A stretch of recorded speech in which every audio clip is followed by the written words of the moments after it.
No more time waste in Excel. ये जबरदस्त trick सीख लो और अपना काम बना दो फास्ट और super professional. So let's get started और देखते हैं वो टिप्स जो आपकी प्रोडक्टिविटी को 10 टाइम्स कर देंगे। तो चलिए अपनी वीडियो की तरफ चलते हैं। मैं हूं मुबशर अली और आप देख रहे हैं एक्सेल लैब पीके। ये हमारी ट्रिक ये है कि हमने ये डाटा इधर फेच करना है, इसके ऊपर कोई फार्मूला अप्लाई करना है, तो इसके ऊपर कोई भी फार्मूला अप्लाई नहीं हो रहा। उसकी क्या रीजन है कि इसके जो टॉप लेफ्ट कॉर्नर है वहां पे ग्रीन साइन आ रहा है। ये किस चीज को इंडिकेट करता है? ये इंडिकेट करता है कि ये हमारे टेक्स्ट के अंदर जो है वो वैल्यूज नहीं बल्कि टेक्स्ट हैं। ये कब होता है? जब हम किसी वेबसाइट से या अपनी जो भी पीडीएफ फाइल है या टेक्स्ट फॉर्मेट फाइल है उससे डाटा इधर कॉपी पेस्ट करते हैं तो इस तरह का एरर आ जाता है। अब अगर मैं इधर वी लुकअप फार्मूला अप्लाई करता हूँ और उसकी जो लुकअप वैल्यू ये देता हूँ कॉमा डाल के, उसकी जो टेबल रेंज है वो ये वाली दे देता हूँ, उसको F4 की से लॉक कर देता हूँ कॉमा डाल के, यानी कॉलम इंडेक्स नंबर 2 मुझे चाहिए वो मैं 2 दे देता हूँ क्योंकि मेरा डाटा 2 कॉलम के अंदर है। कॉमा डाल के एग्जैक्ट मैच के लिए 0 टाइप करता हूँ और एंटर करता हूँ तो इधर आंसर कोई भी नहीं आया। इस एरर को हमने कैसे हैंडल करना है? अगर ये छोटा डाटा है तो हम माउस के साथ इसको सिलेक्ट कर सकते हैं, लेकिन अगर ये काफ़ी रोज के अंदर है, सैकड़ों यानी हज़ारों रोज के अंदर है, तो फिर हम माउस की बजाय कीबोर्ड से पहले सेल को सिलेक्ट कर लेंगे और शिफ्ट कंट्रोल बटन को प्रेस करके डाउन एरो को प्रेस कर देंगे, सारे के सारा डाटा सिलेक्ट हो जाएगा। अब हमने माउस से स्क्रॉल करते हुए ऊपर टॉप वैल्यू के ऊपर आ जाना है, तो टॉप वैल्यू के साथ एक ये वाला साइन बना हुआ नजर आएगा, इसको हम क्लिक करेंगे और यहाँ पे होगा कन्वर्ट टू नंबर।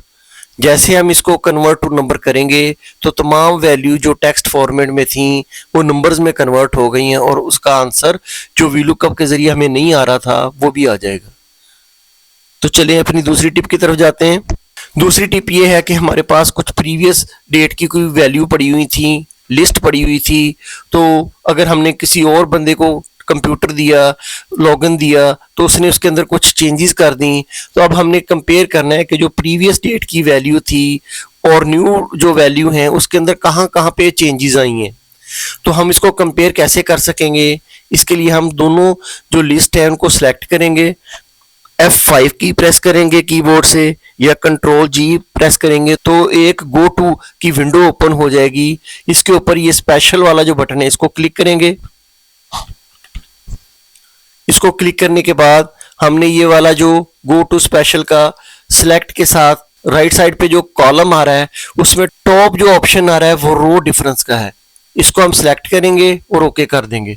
तो ये देखिए उसने उन जगहों को उन वैल्यूज को जो है वो हाईलाइट कर दिया है कि यहाँ यहाँ चेंजेस हुई हैं। अब हम इनको कलर करके देख सकते हैं कि कहाँ कहाँ पे इसकी चेंजेस आई है। तो ये देखें इसकी वैल्यू इसके साथ कंपेयर नहीं हो रही, इसकी भी वैल्यू इसके साथ कंपेयर नहीं हो रही। अब हम इसके अंदर अपनी मर्जी के मुताबिक इनकी चेंजेस जो है वो करेक्ट कर सकते हैं। चलें अब नेक्स्ट टिप की तरफ जाते हैं। नेक्स्ट टिप ये है कि हमारे पास एक कॉलम के अंदर कुछ नाम लिखे हुए हैं जो 2 पार्ट्स के अंदर लिखे हुए हैं। पहला पार्ट नेम का फर्स्ट नेम और दूसरा सेकंड लास्ट नेम है। अब हमने अगर इनको लहदा करना है, मिसाल के तौर पर इसको मैं कॉपी कर लेता हूँ कि एक जगह पे हमने इन वैल्यूज को जो पहले नाम के पहला हिस्सा है उसको लेना है, तो उसके लिए हम क्या करेंगे? तो हम इस सारे डाटे को सिलेक्ट करेंगे और कीबोर्ड से कंट्रोल H प्रेस करेंगे। अब अगर हमने पहली वाली वैल्यूज रखनी है और आखिरी वाली वैल्यूज जो है वो डिलीट करनी है तो हम क्या करेंगे? कीबोर्ड से फाइंड व्हाट के अंदर पहले स्पेस देंगे, उसके बाद स्टैटिक जो बटन है उसको प्रेस करेंगे और रिप्लेस यानी कुछ भी वैल्यू दिए बगैर इसको रिप्लेस ऑल कर देंगे, तो वो पहले जो नेम होंगे वो रह जाएंगे, जो अगले नेम है वो डिलीट हो जाएंगे। इसी तरह अगर हमने अगले नेम जो है लेने हैं और पिछले जो पार्ट है उसको डिलीट करना है तो फिर हम कंट्रोल H प्रेस करेंगे। इसकी बार हम पहले स्टार प्रेस करेंगे स्टैटिक, उसके बाद स्पेस देंगे और रिप्लेस ऑल कर देंगे। तो ये देखें हमारा काम जो घंटों में होना था वो मिनटों में हो गया। नेक्स्ट टिप की तरफ जाते हैं। हमारे पास ये कुछ डाटा है जिसके अंदर कुछ वैल्यूज लिखी हुई हैं, लेकिन जो डाटा हमने फेच किया है वो इस तरह फेच हुआ है कि वो इस तरह है कि जो रिपीटेड आइटम नेम या सिटी नेम है वो ब्लैंक है और जो न्यू एंट्री है उसके नीचे नाम लिखा हुआ है। अब हमने इसको तमाम जो ब्लैंक सेल्स हैं इनको हमने फिल करना है अप वैल्यू से। इसके लिए आम यूजर जो होगा वो इसको कॉपी करेगा और इधर नीचे सेलेक्ट करके इधर पेस्ट कर देगा, या इसको वो सिलेक्ट करके इसको नीचे तक ड्रैग करेगा, इसको भी सिलेक्ट करेगा और नीचे तक ड्रैग करेगा। ये काफ़ी टाइम टेकिंग एक्टिविटी है, ये इस तरह हम नहीं परफॉर्म करेंगे। हम इसको मैजिक या ट्रिक के जरिए काम को परफॉर्म करेंगे। पूरे डाटे को सिलेक्ट कर लेंगे और कंट्रोल जी या F5 प्रेस करेंगे और गो टू स्पेशल की विंडो ओपन हो जाएगी। यहाँ से फिर स्पेशल जो ऑप्शन है उसको क्लिक करेंगे और जो ब्लैंक्स हैं उनको सिलेक्ट कर लेंगे और ओके कर देंगे। अब कोई भी चीज टाइप किए बगैर हमने इक्वल का साइन डालना है और अप एरो प्रेस कर देना है और कीबोर्ड से कंट्रोल एंटर प्रेस कर देना है। अब देखें सेकंड्स के अंदर जो अप वैल्यूज थी वो ब्लैंक सेल्स के अंदर आ गई हैं। नेक्स्ट टिप हमारी ये है कि हमारे बहुत सारा डाटा है, थाउजेंड्स के अंदर रोज हैं, हंड्रेड्स के अंदर वो हमारे कॉलम्स हैं, उनके अंदर जो हमारा डाटा है उसके अंदर काफ़ी ज़्यादा सेल्स ब्लैंक्स हैं। हमें ये ऑप्शन दिया गया है कि हमने उन तमाम ब्लैंक सेल्स के अंदर कोई वैल्यू पुट करनी है, जैसे ज़ीरो टाइप करना है या कोई वर्ड टाइप करना है। तो वो हम कैसे करेंगे, वन बाय वन सेल को सिलेक्ट करेंगे, उसके अंदर वो टाइप करते जाएंगे। ये काफ़ी ज़्यादा लेंथी काम होगा। हम इसको शॉर्टकट तरीके से परफॉर्म करेंगे। वो क्या है कि हम अपनी रेंज को सिलेक्ट कर लेंगे और होम टैब के ऊपर जाकर रिबन के ऊपर फाइंड एंड सेलेक्ट की जो आइकन होगा इसको सिलेक्ट करेंगे और गो टू स्पेशल को क्लिक कर देंगे। जब ये विंडो ओपन हो जाए तो इसके ऊपर हमने ब्लैंक्स, ये ऑप्शन है ब्लैंक्स, इसको सिलेक्ट करना है। पहले मैं ये बता दूं कि ये गो टू करता क्या है। गो टू हमारे लिए ऑप्शन देता है कि हमने किसी सेल की वैल्यू के ज़रिए या उसकी स्पेसिफिक कंडीशन के ज़रिए उस सेल के ऊपर जंप लगाना है। ये बहुत सारे ऑप्शंस हैं, कुछ ऑप्शंस मैं इधर आपको अप्लाई करके दिखाऊंगा। तो अभी के लिए मैं ब्लैंक्स को सिलेक्ट करता हूं और ओके करता हूं, तो वो स्पेसिफिक सेल्स जो मैंने इधर क्राइटेरिया दिया होगा उन्हीं को वो सिलेक्ट करेगा। ओके किया तो ये देखें तमाम ब्लैंक्स जो हैं वो सिलेक्ट हो गए हैं। अब जो दूसरा ट्रिक है वो ये है कि इनको सिलेक्ट किए हुए ही हमने ज़ीरो टाइप करना है और कंट्रोल एंटर प्रेस कर देना है, तो वो क्विकली तमाम ब्लैंक सेल्स के अंदर ज़ीरो टाइप हो जाएगा। ये देखें ज़ीरो टाइप हो गया है। अगली टिप ये है कि हमने देखना है कि हमारे डाटे के अंदर कहाँ कहाँ फार्मूला है। अभी हमें नज़र नहीं आ रहा, पता नहीं चल रहा कि फार्मूला किस किस जगह पे लगा हुआ है। हमने उसको सिलेक्ट करके हाईलाइट करना है या कोई कलर देना है। हम डाटे को सिलेक्ट करेंगे, कंट्रोल जी प्रेस करेंगे, स्पेशल में जाएंगे और फार्मूला को सिलेक्ट करके ओके कर देंगे। तो देखें जिधर जिधर फार्मूला था उसने डाटे को सिलेक्ट कर दिया। हम इसको कलर कर सकते हैं, फार्मूले को मेंड कर सकते हैं, इसको डिलीट कर सकते हैं। हमारा कॉपी वाला ट्रिक है कि कुछ हमने कॉपी डाटा करना है। जैसे मिसाल के तौर पर ये मेरे पास डाटा है, इसको मैं कॉपी करता हूँ और किसी दूसरी जगह पे जाके मैं इसको पेस्ट करता हूँ। तो ये क्या हो गया कि हमारे पास तो सिर्फ ACDF वाले जो सेल्स थे उनको मैंने कॉपी पेस्ट में लेके आना था, लेकिन यहाँ पे तो ABCDEF तक सारा डाटा जो है वो भी कॉपी हो गया है। मसला क्या हुआ है, क्योंकि हमने कुछ कॉलम्स हाइड किए हुए थे, इनको मैं अनहाइड करता हूँ तो देखें वो जो हाइड किए हुए कॉलम्स थे वो भी उसने पेस्ट कर दिए। हमने इस एरर से बचने के लिए हम क्या करेंगे, डाटे को सिलेक्ट करेंगे, फिर कंट्रोल जी प्रेस करेंगे, स्पेशल विंडो में जाएंगे और यहाँ पे अब दूसरी कोई ऑप्शन यूज़ करते हैं, वो है विजिबल सेल्स ओनली। इसको सिलेक्ट करेंगे, ऑप्शन को ओके कर देंगे तो देखें उसने सिर्फ जो विजिबल सेल्स हैं उनको सिलेक्ट कर लिया है। अब हम इसको कंट्रोल सी करते हैं और दूसरी जगह पे जाके पेस्ट करेंगे तो वो सिर्फ वही डाटा पेस्ट होगा जो हमें विजिबल हो रहा है। नेक्स्ट टिप ये है कि हमने मर्ज करना है सेल्स को। हमारी मुख्तलिफ सेल्स पड़े हुए हैं, हमें ये टास्क दिया गया कि इसको आपने H कॉलम तक यहाँ तक मर्ज करना है और तमाम सेल्स को भी करना है। जैसे मैं इसको सिलेक्ट करूँगा, जो यूज़र होगा वो क्या करेगा, इसको सिलेक्ट करके मर्ज कर देगा, फिर इसको सिलेक्ट करेगा और फिर मर्ज कर देगा।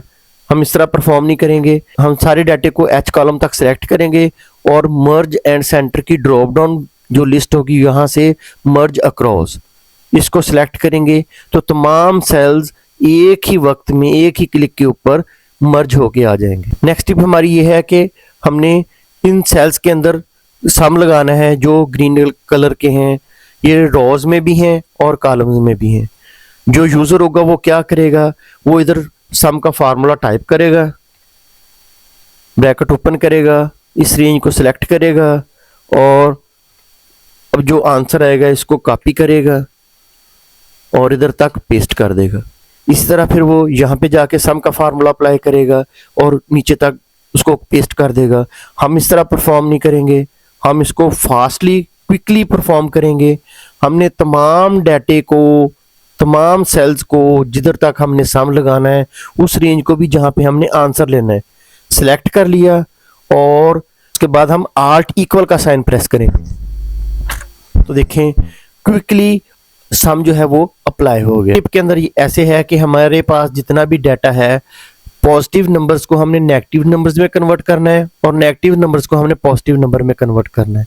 तो वो हम कैसे परफॉर्म करेंगे, आपने अलजबरा पढ़ा होगा जिसमें होता है कि माइनस को अगर मल्टीप्लाई करें माइनस से तो वो जवाब जो आंसर है वो प्लस में आता है, और माइनस को अगर मल्टीप्लाई करें प्लस से तो तब भी आंसर माइनस में आता है।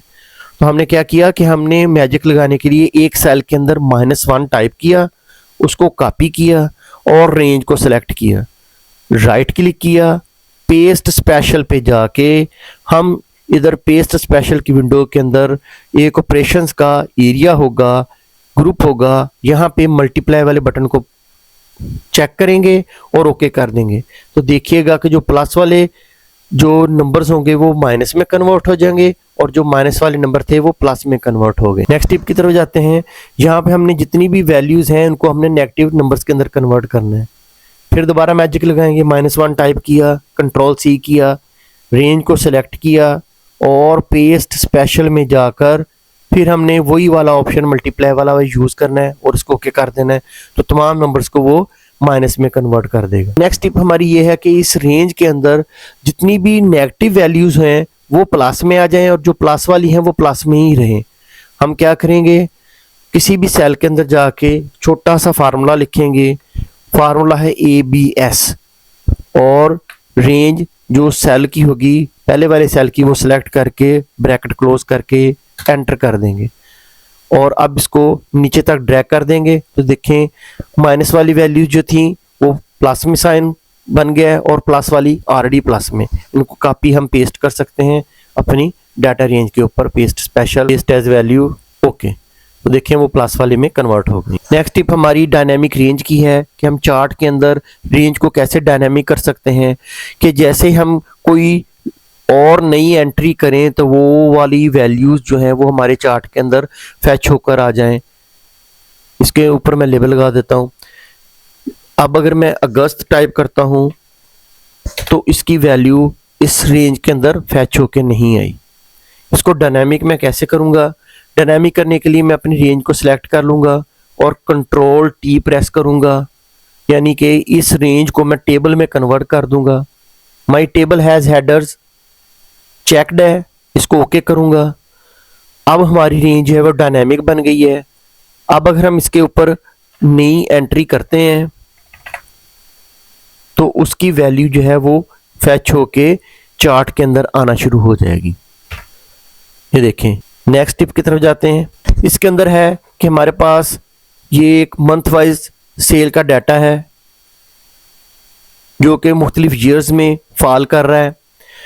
हमने जो चार्ट बनाया है वो मंथ्स और ईयर 2022 का बनाया हुआ है, लेकिन अगर हमें ये कहा जाए, टास्क दिया जाए कि आपने ईयर 2022 का डाटा भी ऐड करना है, तो जो यूज़र होगा वो क्या करेगा, इसकी जो सीक्वेंस होगा उसको चेंज करेगा, 2022 को ड्रैग करके इधर लेके आएगा और डाटे को सिलेक्ट करेगा और वो चार्ट नया इंसर्ट कर देगा। अब अगर उसके अंदर कोई और भी 2-3 वैल्यूज इस तरह इंसर्ट करनी है तो फिर वो ऐसे टास्क करेगा। हम इसको क्विकली कैसे परफॉर्म करेंगे, हमने ये वाला जो चार्ट बनाया हुआ है इसको मैं दोबारा बनाता हूँ। इसको मैंने बंद किया, इस रेंज को सिलेक्ट किया, इंसर्ट टैब के अंदर गए और यहाँ से चार्ट बन गया। अब अगर इसको मैंने डायनेमिक बनाना है कि मैंने ये 2022 वाली वैल्यू भी इसके अंदर फैच करवानी है बगैर अपने डाटे को डिस्टर्ब किए, तो मैं उस रेंज को सिलेक्ट करूंगा जहां ये 2022 का डाटा है, इसको कॉपी करूंगा, अपने चार्ट को क्लिक करूंगा और इसके ऊपर कंट्रोल वी कर दूंगा, तो वो देखें ये 2022 का डाटा भी इसके अंदर फैच होके आ गया। नेक्स्ट टिप है कि हमने इस पूरी शीट को एज इट इज कॉपी करना है किसी दूसरी वर्कबुक के अंदर। मैं इधर एक नई वर्कबुक इंसर्ट कर लेता हूं। मैं पहली शीट के ऊपर गया तो मैंने इसको एज इट इज उधर पेस्ट करना है, या इसको मैं एज इट इज पेस्ट करना चाहता हूं। मैं इसके ऊपर राइट क्लिक करूंगा और मूव और कॉपी वाली ऑप्शन को क्लिक करूंगा। विंडो ओपन होगी, मूव और कॉपी इधर कर देता हूं, थोड़ा सा मैं व्यू नजर आया आपको। और यहां से टू बुक, किस बुक में जाना है इसको मैं क्लिक करूंगा और बुक 1 को क्लिक कर दूंगा। और कहां पे पेस्ट करना है, मूव टू एंड और क्रिएट कॉपी, इसको ओके कर दूंगा। तो देखें वो नई जो वर्कबुक थी उसके अंदर वो फैच होके आ गई है, इंसर्ट हो गई है और उसकी फॉर्मेटिंग भी डिस्टर्ब नहीं हुई। उम्मीद है कि आपको मेरी ये टिप्स और ट्रिक्स पसंद आई होंगी। इनको लाइक कीजिएगा, शेयर कीजिएगा और सब्सक्राइब कीजिएगा। खुदा हाफिज।